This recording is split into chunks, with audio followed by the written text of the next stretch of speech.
videos for the campaign Make Haltom City Thrive Again, Ron Sturgeon wants to bring all the businesses back to Haltom City and to make it easier to start a business in Haltom City. A fierce advocate for small businesses, Ron always says their struggle is real.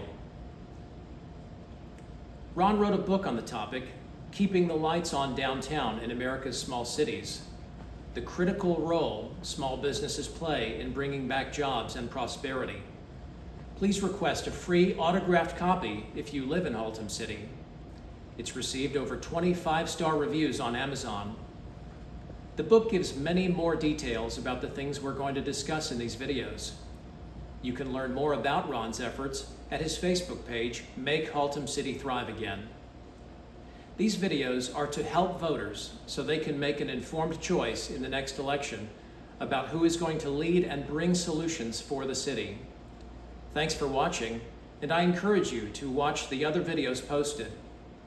And most importantly, make sure you vote in the next election as we strive to bring back prosperity to Haltom City's declining areas and corridors in the central and southern parts of the city.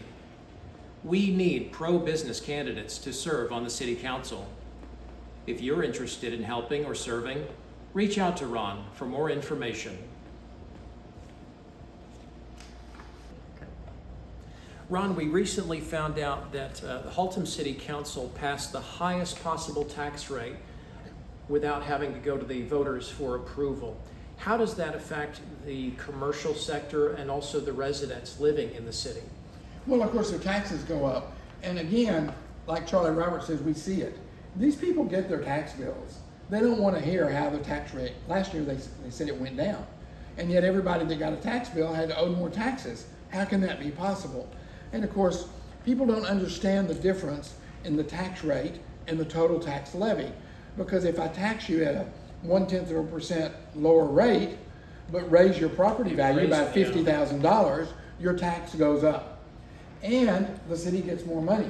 It's my understanding they got about $1 million more last year with that machination of those numbers.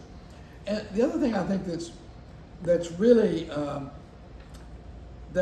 almost humorous is, you know, the city has this self-appointed employee that is a spokesperson. Okay, his name is Jason Steele, and he spoke at the council meeting recently in support of the tax increase. Now, last year he was in favor of the tax decline in the rate. This year he's in favor of the tax increase, and he's quick to point out that the city has brought over $1 billion over the last 2 years in new development. Now, Joe, the portion of ad valorem tax that goes to the cities is about 1%.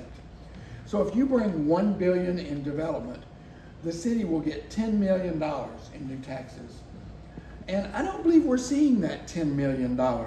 Maybe he's talking about development that might come, that will come, that eventually will come. I don't know.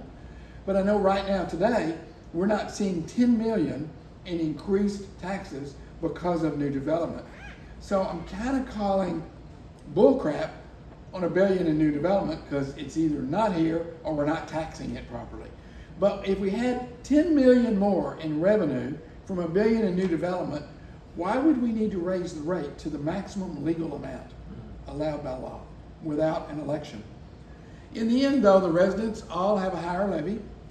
Haltom City has a lot of senior citizens and a lot of people on fixed incomes. And of course, some of those have their taxes locked in at a rate, but many don't.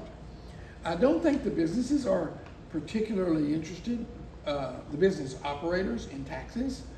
The landowners, the property owners of those vacant buildings are pretty interested in it because it raises their taxes on a vacant building that they're getting no money for. So I think the whole thing is just, again, a disconnect between our city leadership and what the residents and businesses really want and need.